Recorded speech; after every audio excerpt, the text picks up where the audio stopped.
Hi, it's Dave Johal for the Boxing Voice. Pleased to be joined by Isaac Chamberlain. How are you, Isaac? I'm very good, bro. Hope you're well. Yeah, I'm good. I'm good. Last time you were out in action, September, wasn't it, against Matt Sen? You ended the night on a first round TKO. So talk to me about the night. Did you expect it to be that easy? Um, no, but what I did do, I worked very, very hard for that fight. You know, to me now it's not just about winning, it's about looking amazing and performing amazing, so people can be like, wow, this guy is like a world beater. So I trained really, really hard for that fight. And I was just in the zone. Everything was really picking up. I have a great team around me, with Bobby and Russell, my trainers and my physios, Ade and Rory, they're always taking care of me. And I was in prime condition. I could have gone 15 rounds that night, you know.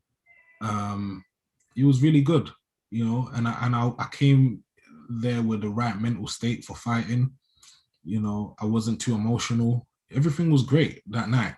And I just knew that I felt special. That's the best I've ever felt before a fight. Yeah, And it was phenomenal, to be fair. First round stoppage. Considering you haven't been well, you before that, it was a while since you've been in action. You're recovering from surgery now, but it was a pitch perfect performance, wasn't it? Punch perfect performance. I mean, before that, I got the ring rust off 2 weeks before that, fighting Anthony Willery, which is a good another good boxer as well. So, I had the Anthony Willery fight and Madison, so I was on a roll. Everyone was talking about me like, oh my days, this is amazing. And then obviously I was preparing for a title fight, an international belt, you know, and unfortunately, I suffered a big injury, which definitely needed surgery, but I'm taking every day as it comes. It's basically 95% done. From where I came from when I had the surgery to now, it's been a drastic improvement. Before I couldn't even move my shoulder. Mm. So now a lot of think it's a lot better now. Probably 95% nearly there. So I'm already back punching. I'm already back hitting the bag and stuff. Probably start sparring in the next month or so. Good stuff. I mean, you're out in action on the 22nd of May, isn't it? On another Hennessy show, live on Channel 5. Having a look, there's no named opponent yet. Have there been any names tossed around? Um, Not that I know of. The main thing is just the recovery stage of my shoulder. That's the biggest important. Like me hmm. and Mick were all the time. He just wanted to know how my shoulder's feeling, how the training is going. He's just saying, don't push it too far. Even if you want to take another month out just to get it back, don't worry. We just put you on another show in the next month or so. It doesn't matter. So it's great to have a promoter that backing me, Yeah. you know, and really wanting the best for me. You know what I mean? So I'm very, very humbled, that Mick has believed in me so much. It's good as well, isn't it? Like you just said, where you're not being pushed, let nature take its course, because one massive injury could set you back, can't it? A year or so, a few months down the line, and then any chances of, bigger aspirations could be ruined in one night, right? Yeah, 100%. And better that it happened in training than in the fight. You know what Yep. I mean? Yeah, I'm just grateful. I'm very, very grateful, and I'm just always trying to find new ways of bettering myself. Finding new ways of, okay, how do I improve in certain um in boxing, and my mobility, my strength and conditioning, my explosive, trying to build everything. So yeah, it's all coming together. Brilliant. And in regards to campaigning at, is it going to be cruiserweight, this new weight category of Bridgerweight? Where do you where do you plant your flag now? Because you're ranked number 15 in the Bridgerweight division, the only Brit in the top 15. And looking at the list of people up there, which we'll go through in a second, you're named up there with your Arthur Spilkers and so on and so forth. Or is it now firmly at cruiserweight? What sort of weight are you going to be campaigning at? No, it's definitely at cruiserweight. Definitely at cruiserweight. But obviously, it all depends on you know, if the money's there, it's all negotiable. But definitely at cruiserweight, because obviously before I was very light, you know, like for cruiserweight. You know, I started off my debut, I was weighing really, really light for cruiserweight. You know what I mean? I had no problem making the weight, but now I've really stuck to a strict training program, which obviously made me put on a lot of muscle, you know, a lot of body mass to obviously really fill into the weight properly, you know, and not give any advantages away. Because before, I had the skill, but these guys were a lot bigger than me, you know, and I'm humbled that I even got this far just based off of that, you know. So now I've really built myself into a full cruiserweight now, and I'm just looking to push on from there. Good stuff. So the Bridgerweight thing, it's just if it happens. I mean, was it flattering to be in the top 15? Was it just a case? Were you surprised when you saw your name in there for this new weight category? Did anyone consult with you, or how does it work? Yeah, my coach showed it to me. My coach Bob, he WhatsApp, and he was like, "Hey, look at this," and I was like, "Oh wow, interesting." That's it, really.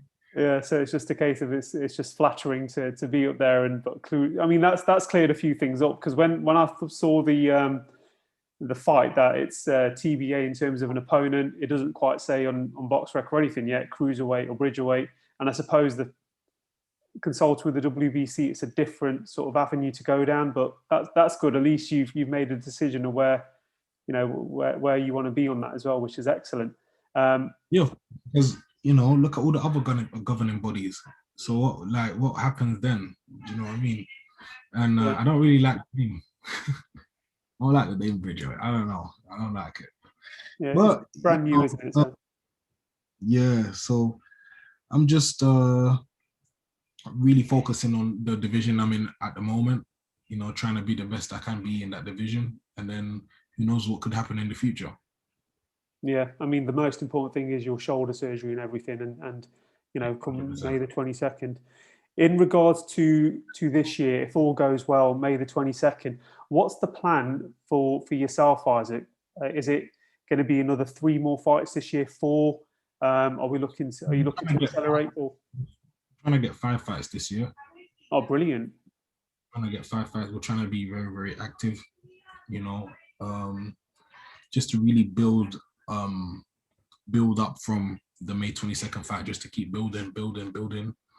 Obviously, hopefully have another injury, none of that.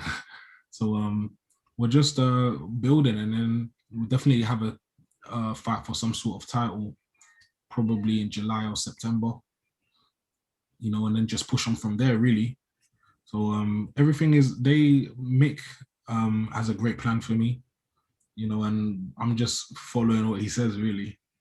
Yeah, the Hennessy stable's growing as well. I mean, we see the same the same fighters on the shows, and the public are warming to them as well, because when it's a Hennessy show now, we know yourself, Shakan Pitters, Alex Dilmagani, Mick Hennessy Jr., the McKenna brothers are all involved in these fantastic nights as well. And it's a good platform, isn't it? Free to air, and you know, it's a great sort of atmosphere as well. What's it like behind the scenes as well? Do you still chat to everybody involved afterwards, like your Alexes and stuff? Do you guys still keep in touch? The best thing I like about being with Hennessy is everyone's like a little family.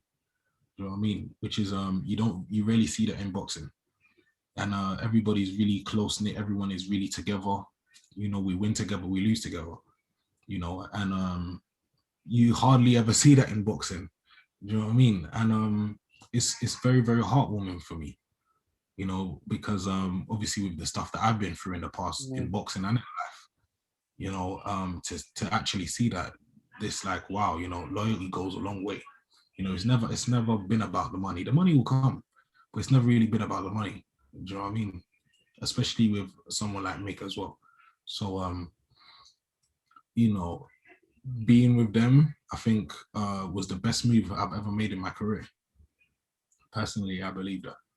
So yeah, being with everyone, you know, with Mick Jr., he's like the funny guy, the clown, the clown's clown, you know. Shakan is a really cool guy as well. Alex is really cool. Idris, everyone, they're all really cool people, you know. Yeah, and they're all going to be on that show as well. Former foe that I have to ask you about. He's going to be fighting next week for a world title. He's, well, let's just name him. So we keep saying he, but it's Lawrence Okolie. He's going to be fighting for the world title, as you're aware. He's predicting he'll win by knockout. How do you break that fight down? I take it you'll be watching as well, won't you? Yeah. You know, he has a very, very good chance of winning that fight. Obviously, Glowacki's been out for a while, you know, and obviously it's the perfect timing for Lawrence. You know, they matched him well. It's a perfect time. And obviously, Glowacki likes to kind of catch and shoot and throw looping overhands and stuff. So if Lawrence can maintain his distance, which I think he will, just keep the distance and pick his shots well, which I think he will, he'll definitely win that fight, probably by knockout as well. You know, so I definitely think it will be an exciting fight. Yeah, it's a week away now, which will be great for the viewing public, and obviously your fight's coming up as well. How have you been keeping during the pandemic as well, since we last spoke to you? Because when I last spoke to you, it was literally just the lockdown had just begun, and now we're a year into it. How have you been keeping yourself in terms of staying positive and things like that? This is not really nothing new to me, you know. It's all about taking one day as it comes, one day at a time. You know, I remember when I was out in Miami just training and training, it was basically like I was in lockdown anyway. So it's just about doing the small stuff that you enjoy. Like after training and stuff, I'll just, you know, either walk in the park or something, or go play PlayStation with my friends online, play Call of Duty or something. You got a PlayStation 5 yet? Are you one of the lucky ones? I'm not one of the lucky ones. Stress. No, I just just play Call of Duty. Just try and take every day as it comes, because this is not gonna be forever. You know, like the pain and it's easy to think there's no light at the end of the tunnel, but it's just about, you know, adapting your mindset and seeing the positives out of every situation, you know, which is what you kind of have to do every day, you know. So that's what I've been doing, and I've been obviously setting a routine for myself, you know, because obviously the way you behave and the way you prepare, like you're preparing in a fight, you gotta add that to your daily life as well. So obviously I add a routine to my life. Okay, I wake up every morning, probably 7 or 8 a.m., you know, do my stretches, my mobility stretches and stuff to get ready for the whole day of training. You know what I mean? Or if I'm gonna train in the park or something when there was no gyms, but obviously now I've got a gym that I'm training at. You know, just to adapt, small things to adapt. Do you know what I mean? Because as a fighter, if you want to be a world-class fighter, you got to adapt to every situation around you. Yeah, So, yeah, and that's good to hear as well, to be fair. I mean, I speak to so many fighters every week. Some people are yet to make their pro debut as well. They've been signed by your likes of Matchroom you know, not just Tennessee Sports, but Queensbury as well, to name but two channels. And we hear the story that, you know, they've been signed and there's been no fight date, and hopefully this will be the year. I think you might know some of them as well, Jonathan Camutio yeah. So we're still waiting on fight news. And do you keep those guys positive as well? All your friends that are boxers who are yet to have a fight date? You have to, and you have to just realize that it's not the end. Do you know? It's not going to be forever. So eventually it will pass. That's like every situation. Eventually it will pass. If you're in a hard fight, you're not going to be fighting forever. You know what I mean? 3 minutes of every round, you take your 1 minute break, you go again hard for 3 minutes, another break. It will pass, and you'll get what you worked so hard for. So if you just have to see it in that way, you know, just see it as this is just a period of either, you know, working hard, or the period of sacrifice that you have to make. Because the more sacrifice you make while everyone else is slacking, when it really counts, you're gonna be ahead of everyone. And that's the mentality that you have to have. Brilliant. And just a final one from me. As a fan, if you have your fan hat on, what sort of fights are you looking forward to this year, apart from, your weight division where Lawrence Okolie is fighting Glowacki. Which other fights are you personally looking forward to watching this year? We've got some big ones coming up, haven't we? We've got Canelo versus Billy Joe Saunders. Hopefully AJ versus Fury happens. What sort of tickles your fancy? I don't know. I'm pretty easy, I'm pretty chilled. Like, if it happens, it happens. If it don't, it's okay. Like, I just like enjoying a good fight. Yeah. Do you know what I mean? Obviously AJ and Tyson Fury, that's like everyone's talking about that. Do you know what I mean? That's one that I would definitely like to see. But nothing much really, I don't know. Just focus on yourself, yeah? Just focus on yourself and get these 5 fights out of the way. Yeah, definitely. That's what I'm doing. Brilliant. Isaac, it's been great chatting to you today. Have you got any shout outs or anything you want to plug personally yourself? Just, everyone that's been supporting me during this time. Everyone that's been supporting me throughout my whole career.